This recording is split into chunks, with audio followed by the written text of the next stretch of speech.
Ating ulam. Yan po, walang selan-selan.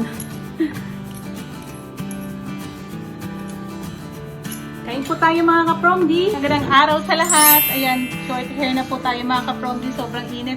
Kaya nagpagupit po tayo. At ngayon, magluluto tayo ng sinigang na bangus sa gabi. Malapot na sabaw at maasim-asim. So, i-substitute lang natin yung isda dun sa karne. Pareho lang naman yung proseso mga ka-promdi pareho lang po yung proseso ng pagluto. Ang kinaibahan lang ay isda lang po yung sahog. Sa mga nagda-diet dyan, pwede nyo itong sundan mga ka-promdi. At, ayan po mga ka-promdi, ito ay isang buong bangus para po sa aming tatlo dito sa bahay. Kasya na to, di ba? Hindi, may iba pa naman tayong ulam. Gusto ko lang talaga magsinigang ngayon. At, ito lang. Ang gusto ko lang sa sinigang, kangkong, tsaka gabi. So, hindi ako naglalagay masyado ng maraming gulay dahil mas ito, lasang-lasa muna kasi. Basta malapot lang yung sabaw, okay na ako dun. So, ito ngayon, magbabalat tayo ng gulay. Yung gabi natin. Gabi. Tsaka, yung kangkong. Itong gabi po at tsaka kangkong mga ka-promdi. So, lantana siya. So, kanina ko pa kasi ito binili. So, hindi na siya masyado, hindi na siya masyado fresh mga ka-promdi. Pero pwede pa naman ito isahog. Magkano na yung kangkong po sa inyong lugar? Sa amin, medyo mahal na dito. Ganito kakapal mga ka-promdi. 25 pesos na ito. Diba? Nag-init ngayon, kaya siguro mahirap na talaga tumubo yung mga kangkong. Grabe na mga ka-promdi. Ang mahal na talaga ng bilihin mga ka-promdi. Hay nako, Pinas. Kailan ka pa umasenso? Sige na, start tayo ng ating lulutuin. Dahil nagugutom na ako mga ka-promdi, magla-lunch pa lang po kami.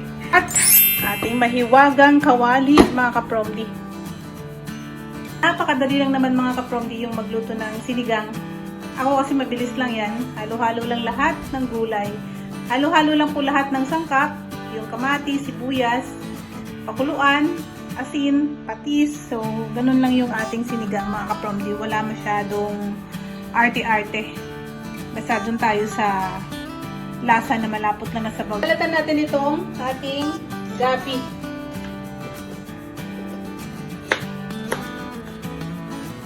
Tudurugin natin itong gabi natin sa ating sabaw mga ka-promdi.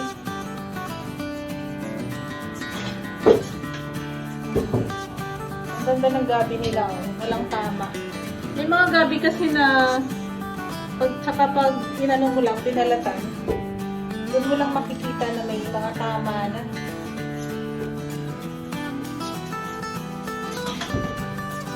Oh. Ito ay isi-slice natin ng maninipis para mabilis po siyang lumambot. Ano na mga ka-promdi? Ito naman ay lutong bahay. So, natin to ina-artihan mag-slice. At ito na nagmamadali na. Gutom na mga ka-promdi dahil magla-lunch na tayo. Ayan o.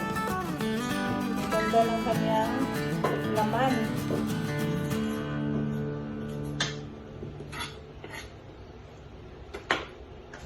Gasa niya ito.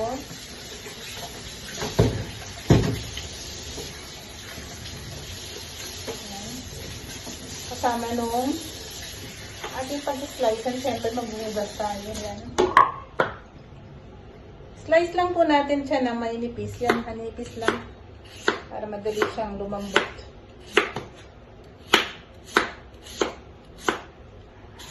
Yan. Akala nyo mga ka-promdi, baboy lang o karne lang ang lalagyan. Pwede lagyan ng gabi, no? Pwede rin sa isda, ang sinigang na isda.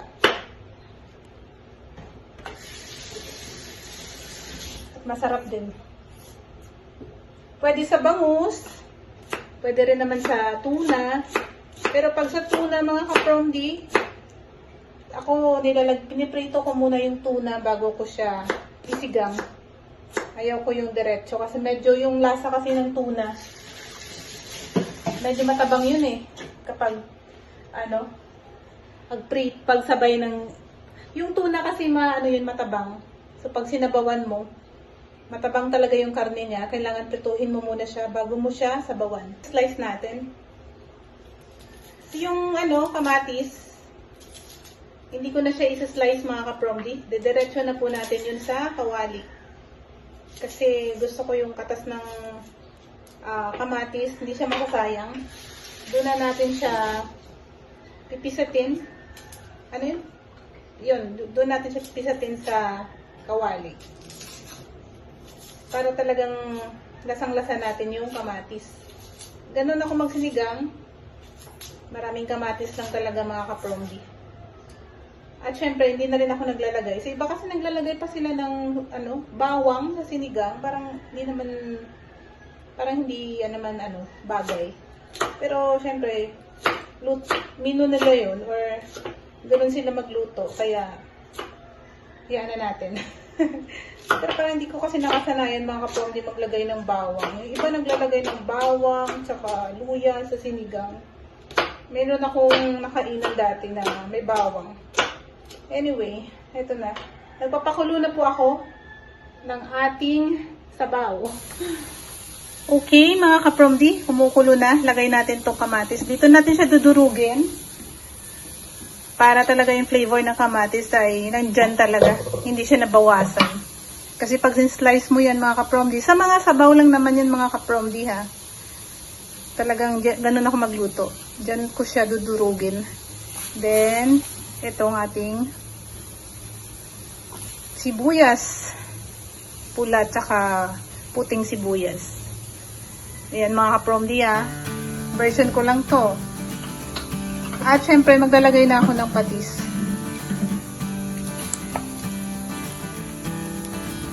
Pag malambot na mamaya, yung kamatis, doon natin siya dudurugin. Yan lang po. Ganito lang siya kanipis. Yung ating gabi. Salangan natin.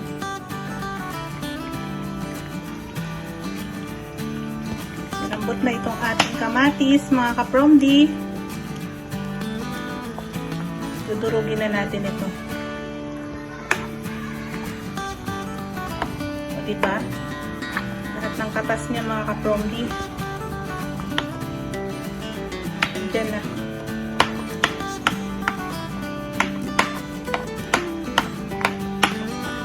Yung buto niya maluluto lang naman yan eh. Pati itong kanyang gabi ay atin na pong durugin para lumapot na.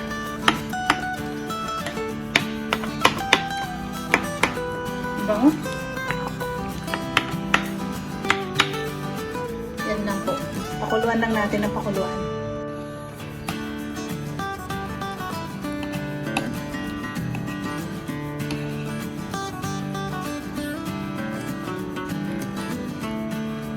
Palaputin pa natin mga kapromdi. Hindi pa masyado malambot yung gabi. Pero durog na yung kamatis. Itong ating bangus mga kapromdi ay may asin na. Bago natin ito isalang dun sa kawali. Para may lasa na rin siya. Nilagyan ko na po ng asin.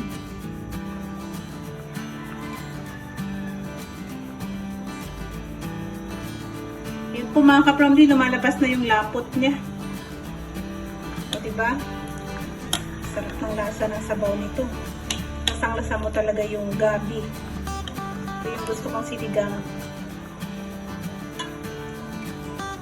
Last na natin ilalagay yung pang-asim. Ilalagay muna natin yung kangkong. Pag medyo luto na yung kangkong, doon natin ilagay yung pang-asim. Kasi mga kapromdi, kapag nilagay mo na yung pang-asim, kasi hindi mo pa nilagay yung gulay. Yung itsura ng gulay mga kapromdi, naninilaw yan. Tsaka medyo kukunit. Kasi naasiman na siya. Okay. Tsaka last na rin natin ilalagay yung paminta. Tsaka yung paminta po kasi mga kapromdi, yung amoy nun, nawawala yun pag sobrang kulo. Dapat pagluto na yung gulay o yung ulam, mga 3 minutes siguro bago mo ilagay yung paminta para amoy na amoy mo talaga pag kinain mo. Hindi mo naman kailangan sobrang luto ng paminta eh. Padagdag lang siya ng flavor.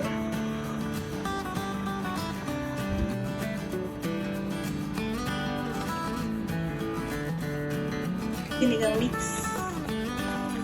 Ito yung pinaka-last. Kaya luto na yung ating kangkong. At yan. Yan o, naglapot na. Lapot na yan mga kapromdi. Kunting kulo na lang to.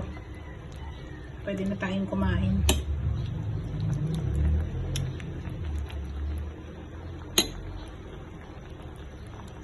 Ayan po.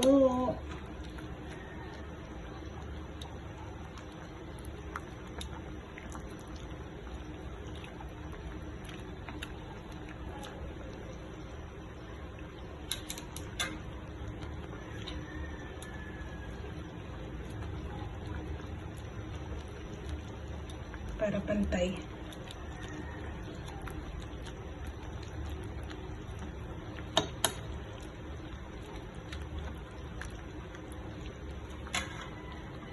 At maglagay tayo ng pamintang durog. Yan po. Kasi kapag kanina, kung nauna nating ilagay itong paminta mga kapromdi habang nagpapakulo pa lang tayo ng tubig. So wala na. Hindi na natin malasahan to.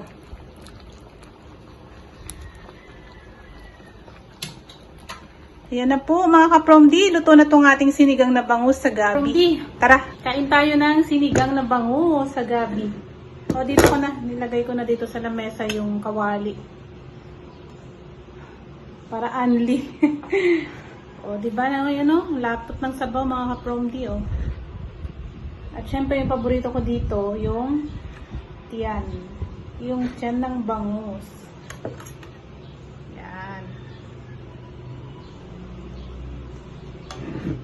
Ito lang yung ating ulam. Yan po, walang selan-selan. Kain po tayo mga kapromdi. Yan, na-bless na po ito. Ang ating food. Thank you, Lord. Gutom na. Kangkong. Maraming kangkong at tama lang yung asin. Yan o, kita niyo po.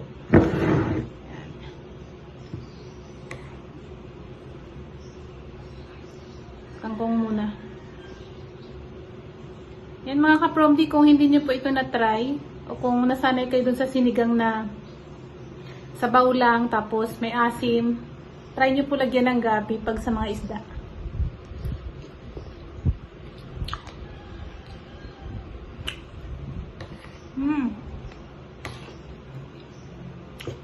Mas level up po yung lasa. Para maiba naman. Masarap din talaga.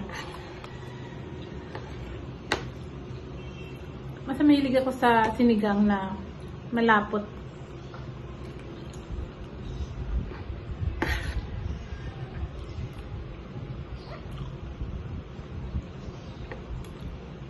Sarap ng bangus, ang linamnam.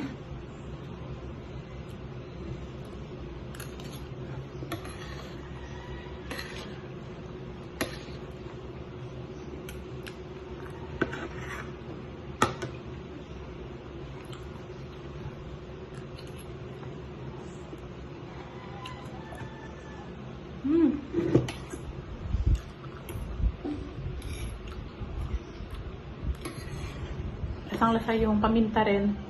Yung paminta po lasang lasa dahil nilagay natin siya bago maluto. Or bago nilagay natin siya ng tapos pinatay natin yung apoy. Ingat nga lang sa bangus kasi matinik talaga siya.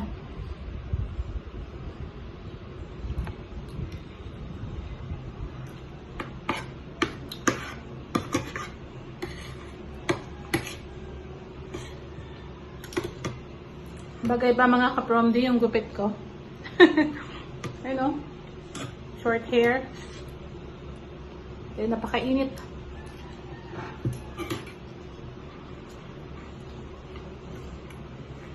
Sarap ng kangkong oh.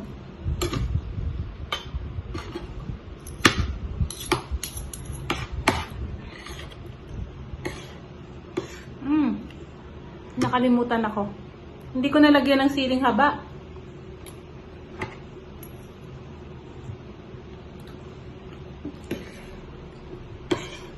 Pero okay na yung lasa.